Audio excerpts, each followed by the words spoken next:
Mid-morning in the fall of 1884 in Red Willow Crossing, Nebraska territory, half the town had stopped working. They were standing at the edge of Harlan Voss's land, watching something that made no practical sense.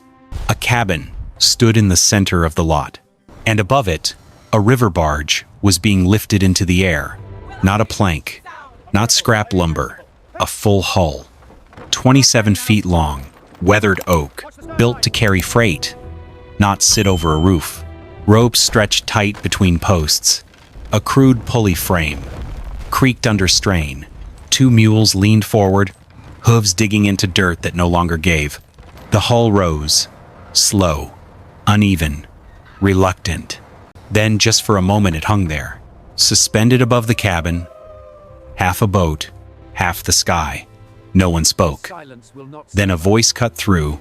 Gideon Pike, the town recorder, the man who kept track of land claims, disputes, and what passed for common sense in Red Willow Crossing, stepped forward just enough to be heard. "The first hard wind will take it," he said.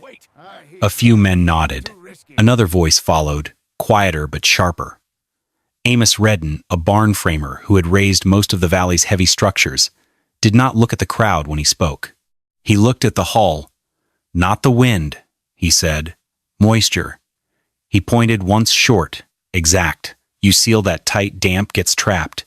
Wood won't drop." More certain. A few men laughed, not loud, but enough. Because they knew how winter worked. And this wasn't it. Up on the frame, Harlan Voss did not answer. He had heard every word. He wiped his hands on a rag dark with pitch, looked once along the curve of the hull, then at the seams where wood met wood. Then he went back to work, sealing. One line at a time, slow, exact, final. The kind of work that does not argue, the kind that waits to be tested. If stories like this matter, quiet decisions, proven the hard way, consider subscribing. There are more of them, and they all end the same way, not with opinions, but with results. Because a winter was coming, and it would not care who sounded right, only who was. Because Harlan Voss had not come to Red Willow Crossing as a builder. He had come from water. Years before the plains, before the dust and open sky, he had worked the river lines along the Ohio, moving with freight crews, sealing hulls that could not afford to fail. Not once, not anywhere. His work had never been visible when it was done right. It lived in the seams, between planks, along joints, in the narrow places where pressure searched for weakness. He learned early what most men never had to consider. Water does not break a hull because it is strong. It breaks it because it finds a way in. And if it cannot find that way, it moves on. So the task was never to overpower the river. It was to deny it a path, pitch heated until it flowed. Fibers pressed into gaps no wider than a knife edge, layer over layer, until the hull no longer argued with the current. It simply gave the current nowhere to go. That knowledge did not belong to the frontier. Not yet. Out here, men built against wind, against snow, against distance. They added more wood, more nails, more fire. Harlan brought something else. He brought the habit of watching how a force moves and asking where it escapes. Mara Voss, his wife, followed him west without asking for explanations. She measured decisions by what they meant inside a home: heat, food, sleep. Eli and Ruth followed because children follow where warmth might be found. They came to build a life. But the first winter did not care about plans. It showed them what the cabin could not do. And Harlan, standing in that failure, began to see something familiar, not in the wood, not in the stove, but in the way something unseen kept finding its way out.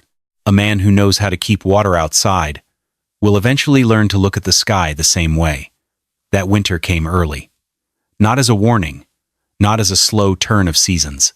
It came down hard and stayed. The first sign was small, easy to miss. A bead of water forming on the head of a nail above the sleeping loft. Then another. Then a steady, quiet drip. By morning, the ceiling had begun to weep. Outside, the eaves hardened.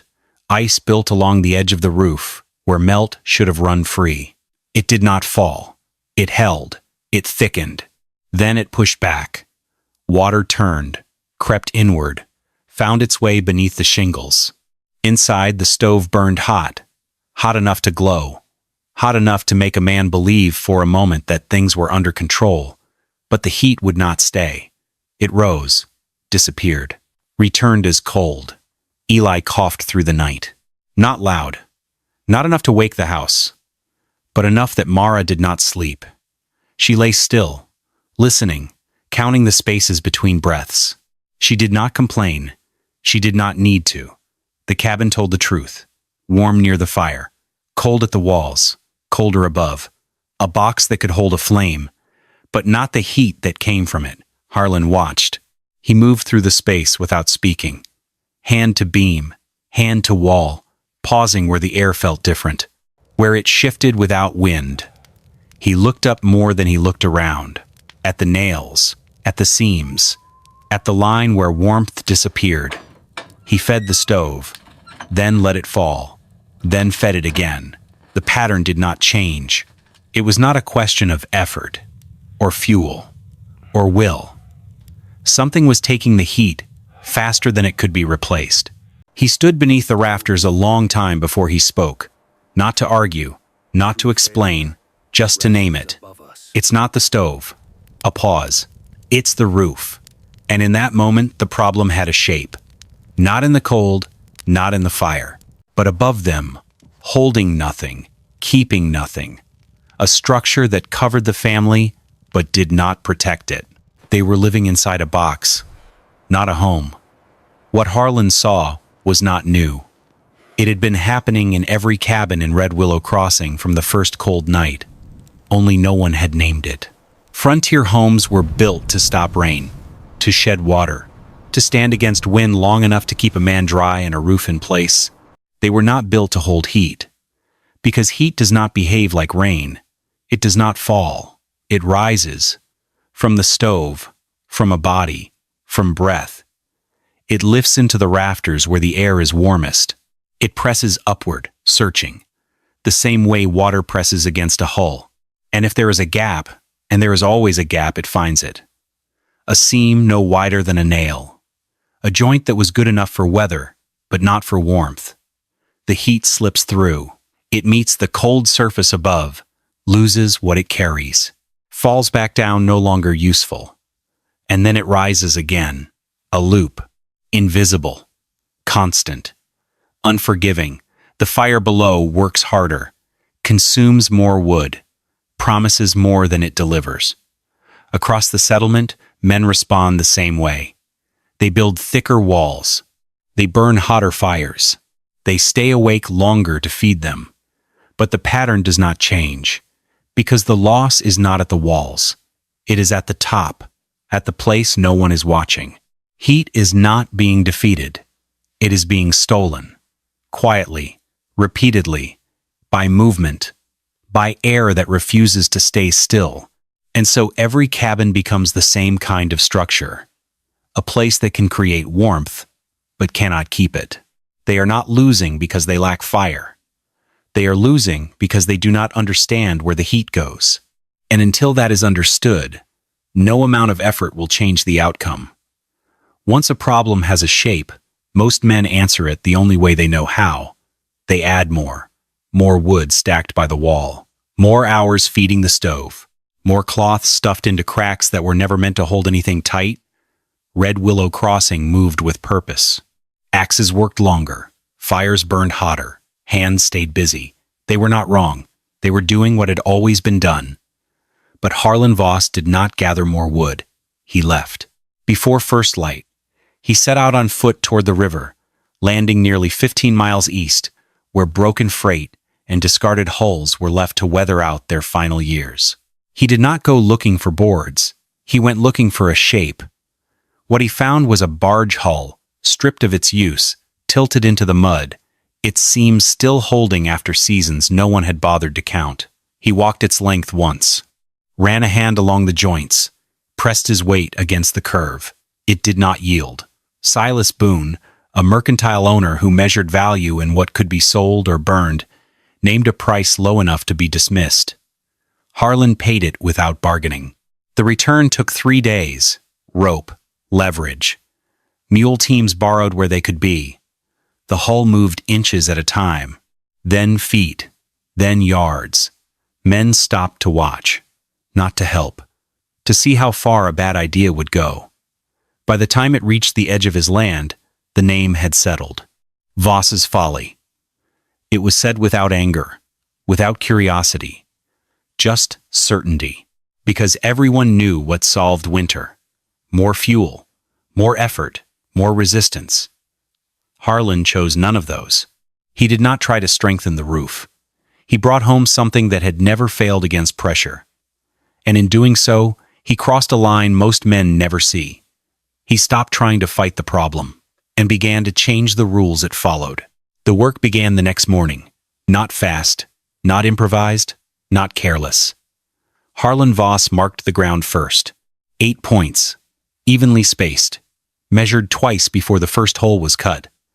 Tamarack posts went in deep set below the frost line, packed tight, each one carrying weight that had not yet been placed on it. Men were hired for the lift, not because the idea made sense to them, but because the work was heavy and the pay was fair. They raised the frame slowly, crossbeams locked in, braces set, angles checked again and again. Nothing touched the cabin. That was the first thing some of them noticed.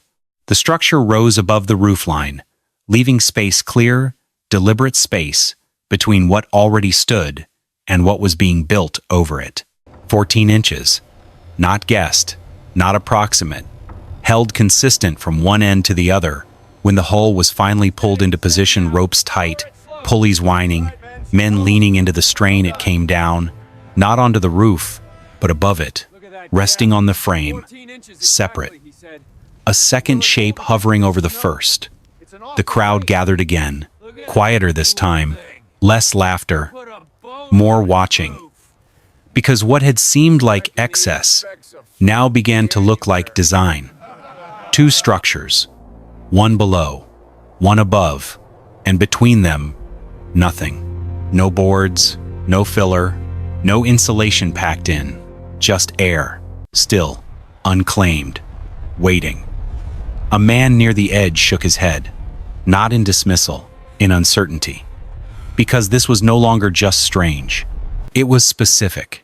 It followed rules they did not yet understand. Harlan moved along the edge of the hull, checking each support point, adjusting where needed, sealing where the wood met wood. He did not explain. He did not need to. The shape of the thing was beginning to speak for itself. This was not a better roof. It was not thicker, not stronger in the way men usually measured strength. It was something else entirely. A system built not to block the cold, but to interrupt what carried it. He had not added more material. He had added distance. A gap. A separation that turned one roof into 2 and left a space between them that no one else had thought to use. What had begun as laughter did not stay that way. By the time the frame stood complete and the hull settled into place, the noise around it had changed. Fewer jokes, more questions. Amos Redden stepped forward. He did not raise his voice.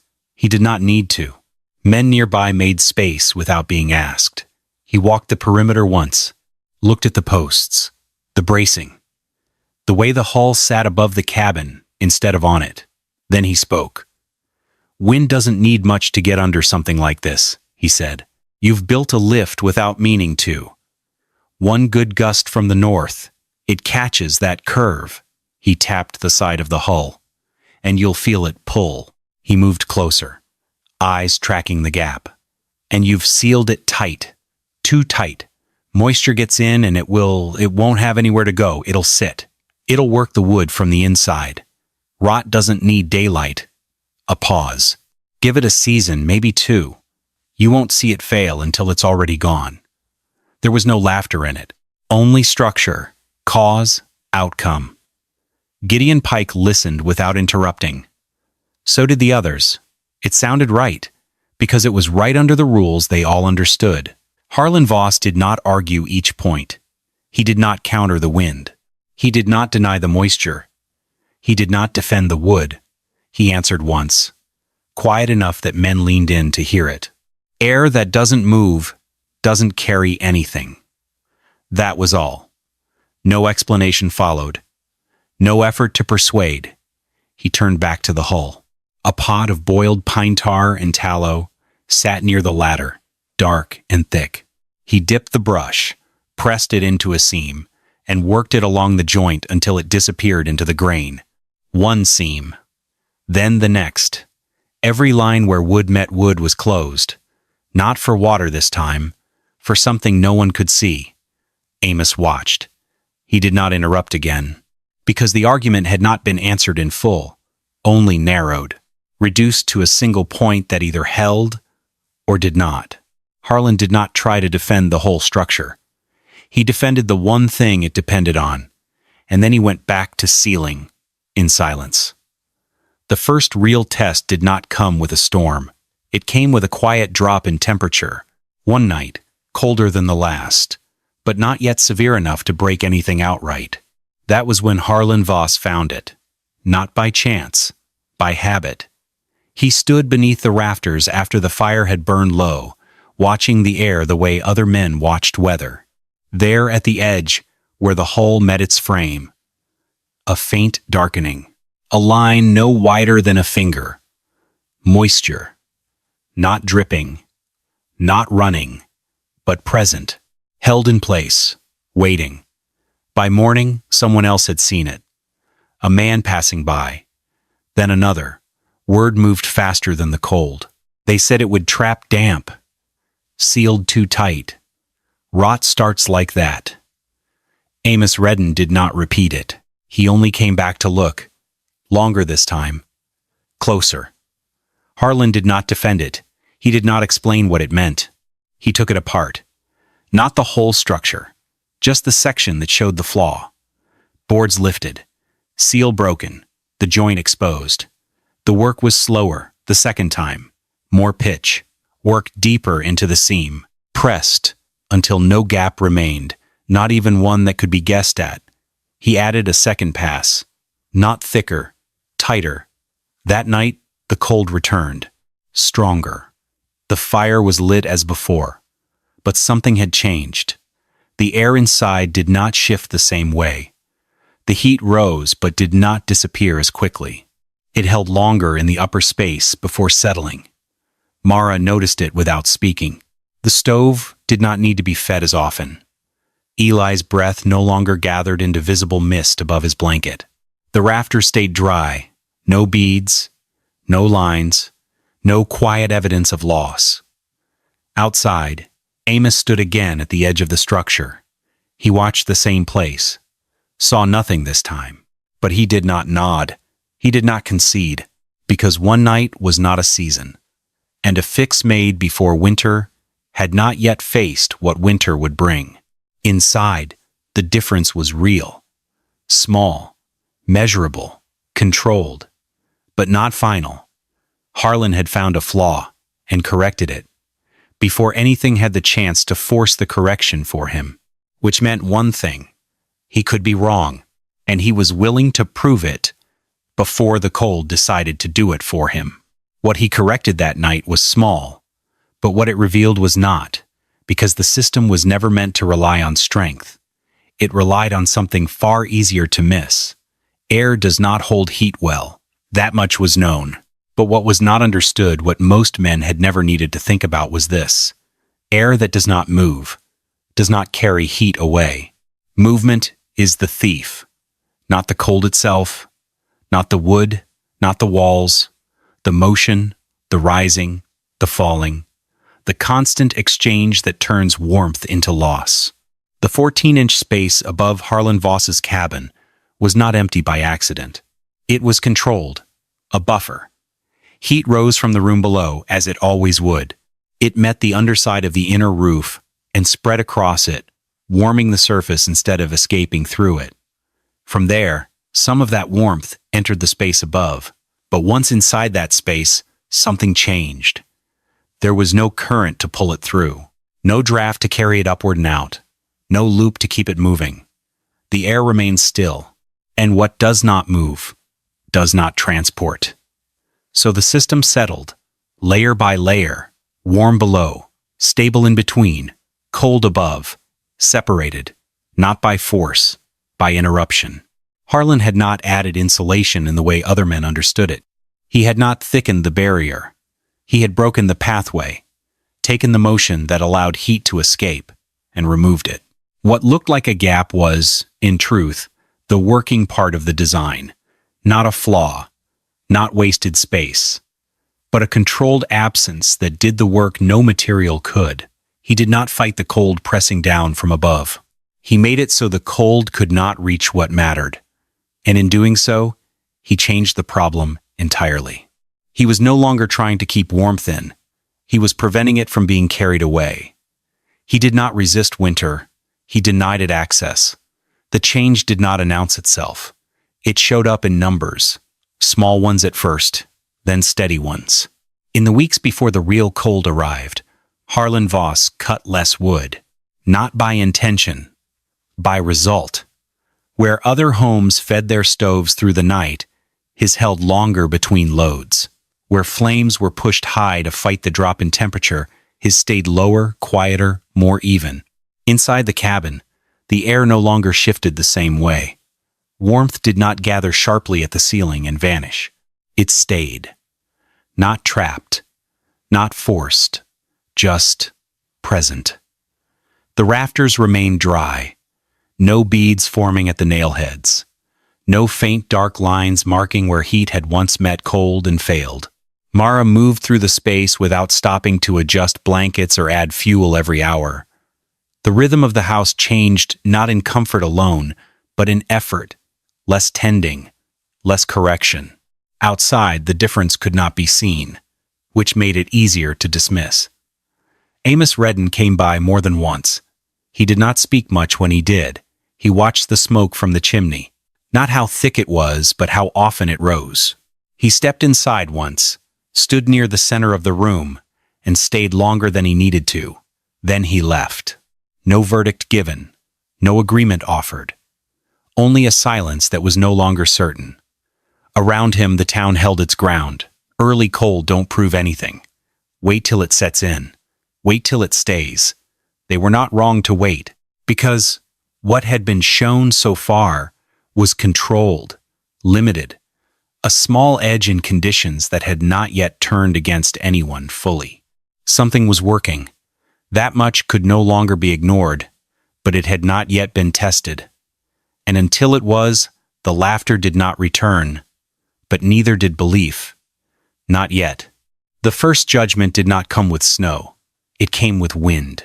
A long, steady push from the north that did not break day into night, night into day. Not violent, not sudden, just constant.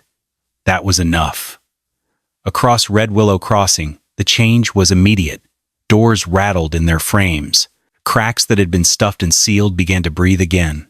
Thin currents moved along floors, up walls, across sleeping spaces. The fire told the truth. Flames leaned, flickered sideways, pulled toward places no one could see.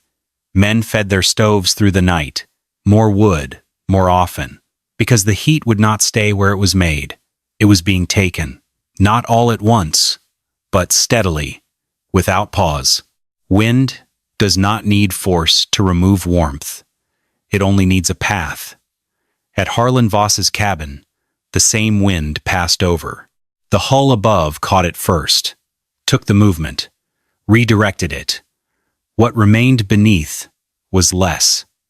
Inside, the fire burned as it had the week before, but the flame did not lean. It rose, nearly straight. No pull at the base, no sideways reach, no sign that the air around it was being drawn away. The room held, not perfectly, not without loss, but without theft.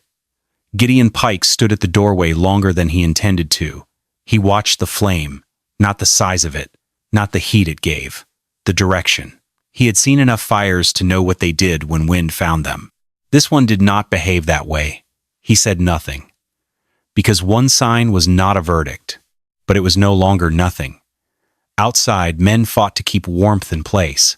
Inside, one man had made it so the wind could not take it easily. In other homes, the fire worked against the air. Here it did not have to. The wind did not leave. It changed. By the third day, it carried something heavier. Wet sleet. Not snow that drifts. Not ice that forms clean. This fell thick, sticky. It struck wood and held. Across Red Willow Crossing, roofs began to change color. First a dull sheen, then a pale crust. Then a weight that did not slide. Water landed, softened, then froze in place. Layer on layer. Each new pass adding more than the last. Edges thickened, lines blurred. Angles disappeared beneath the buildup. Cabins that had stood straight now carried a load they were never shaped to shed. The weight did not fall away. It stayed. And as it stayed, it grew. Amos Redden moved from one structure to another, checking lines, judging strain. He did not speak much now. His eyes did the work. When he reached Harlan Voss's place, he stopped. Not because it was louder, because it was quieter. The hull above the cabin wore ice differently. It did not hold it. The first layer formed, then broke. A thin sheet gathered, then slipped. What tried to cling lost its grip. Small sections slid free, one after another, falling in dull, steady sounds against the ground. Not all at once, but enough. Enough that nothing stayed long enough to become weight. Amos stepped closer, watched the curve of the hull, followed the line from top to edge. There was no flat place for the ice to settle, no corner to catch and build, no surface that allowed it to anchor. What others had called a sail, something the wind would take. Behind him, other roofs thickened. Under him, this one cleared itself. He did not say it out loud, but the conclusion was there. The danger he had named weight, pressure, accumulation was happening everywhere, just not here. Because the same curve that looked wrong had quietly removed the one thing every other roof was forced to carry. The sleet did not end the test. It set it. Then the temperature dropped. Fast. Hard. Final. The kind of cold that does not melt what has formed, only locks it in place. Across Red Willow Crossing, everything that had gathered stayed. Ice that had clung to roofs no longer softened. It hardened, turned solid, became weight. Barn beams bowed first, a slow bend that no one noticed until it did not stop. Then came the sounds, sharp, sudden, like a rifle cracking in the distance. Wood splitting under load. A storage roof gave way before sunrise, another before noon. Snow and ice crashed through, taking rafters with it. Men ran from one structure to the next, bracing where they could, abandoning where they could not. Inside their homes, the second pressure built. Not from above, from loss. Heat drained faster now. The cold outside pulled harder, and the drafts once a nuisance became a constant. Fires burned high, then higher. Wood stacks shrank. Sleep disappeared. Because if the fire dropped, even for an hour, the cold would take the room before morning. It was not a fight. It was a retreat that never ended. At Harlan Voss's cabin, the same temperature pressed down, the same cold, the same duration, but the system held. The hull above carried no accumulated weight. What had tried to stay had already slipped away in the days before. No load bent the frame. No strain worked down into the walls. Inside, the heat remained. Not untouched, not perfect, but steady. The fire burned lower. Fed less often. Mara did not wake to add wood every hour. Eli slept through the night without coughing. The air did not turn against them. Outside, structures carried what had fallen. Inside this one, nothing extra remained. No hidden burden. No stored failure waiting to give way. The same storm moved over every roof, but only some of them had to hold it. And only one had been built, so it would not have to. The break came without warning. A sharp line across Gideon Pike's roof, running from ridge to edge. Not wide, not open, but enough. Enough to let water in once the thaw came. Enough to tell him the structure had taken more than it could carry. He did not wait to see how far it would go. He needed support, bracing, anything that could hold the load long enough to get through the freeze. He stepped outside. The ground was slick ice, laid smooth by sleet, hardened by cold. Each step had to be placed. No room for haste, even when haste was needed. He moved past one house, then another, a collapsed shed, a roof already gone. Men working in silence, where there was still something to save. No spare timber, no time. Then he saw it. The shape above Harlan Voss's cabin. Intact, unburdened. He did not stop to reconsider. He crossed the yard, boots scraping for grip, breath sharp in the air. And then he stepped beneath the overhang of the hull. The change was immediate. The wind dropped away, not weakened, gone. The constant pressure that had filled his ears for ease removed in a single step. Sound followed it, muted, softened, contained. He stood still, not by choice, because something in the space required it. The air did not move. It did not press. It did not pull. It did not search for a way through him. It simply remained. Gideon looked up. The underside of the hull was dry. No hanging ice. No frozen lines marking where water had crept and failed. The edges were clean. Nothing had taken hold long enough to stay. Behind him, the storm continued. He could hear it again the moment he shifted, the edge of the sound returning as he neared the boundary of the space. Then the door opened. Warmth met him. Not a blast, not a wave, something steadier, even the kind that does not fight the cold, because it is not being taken away. Harlan Voss stood inside, one hand on the door. No explanation offered, none needed. Gideon did not ask a question. He did not need time to think it through, because the answer had already reached him.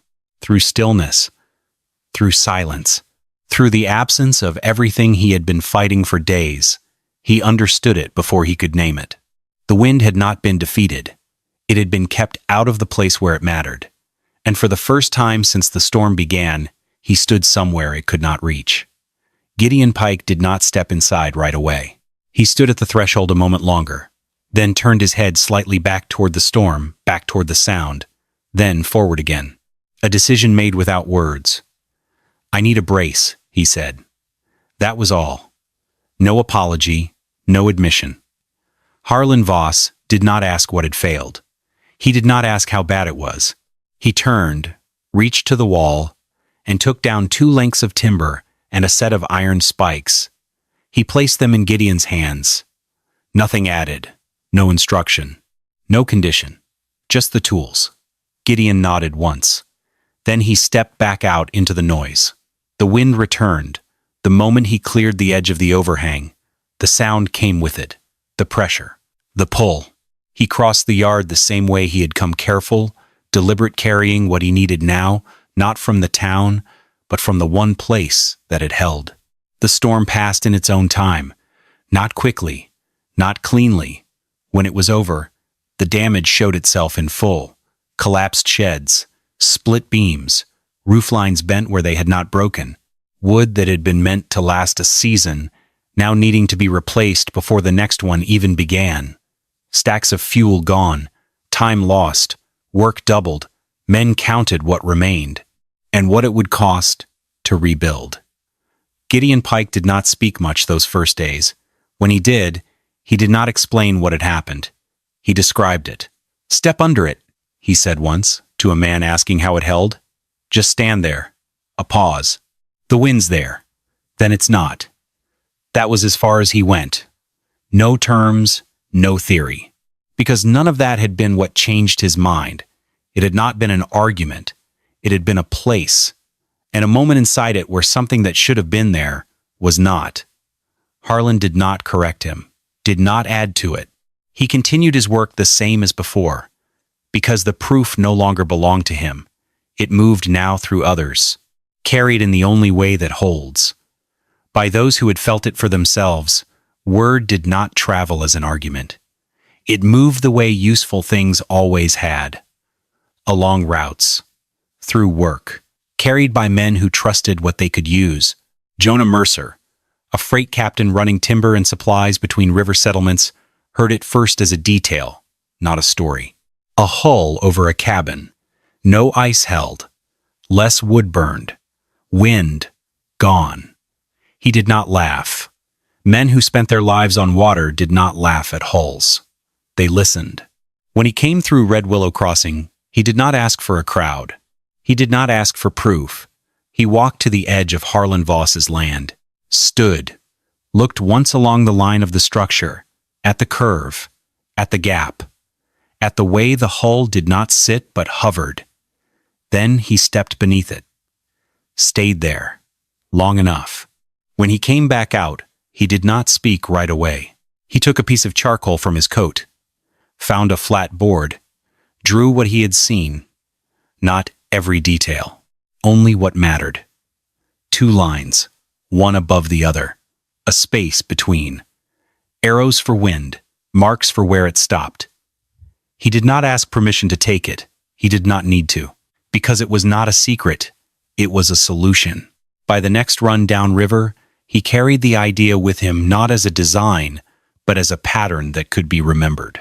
At another landing, a version appeared. Not exact, not clean, but working. Then another, each shaped by different hands, different materials. The same principle. Harlan Voss did not follow it. He did not claim it, did not name it. He continued as before, repairing, sealing, adjusting what was in front of him, because he had not set out to invent something new. He had recognized something that already existed. Others looked at the sky and saw an enemy, an open force pressing down, taking what it could. He had seen something else, a current, no different from the river he once worked, moving, searching, following paths. And like any current, it could be redirected, interrupted, denied. A man who knows how to keep water outside a hull knows what to do when the same problem comes from above. So he built a boat, not for the river, for the air, and let the storm decide what was true. After everything you've seen, would you have laughed too? Or would you have trusted him before the winter came?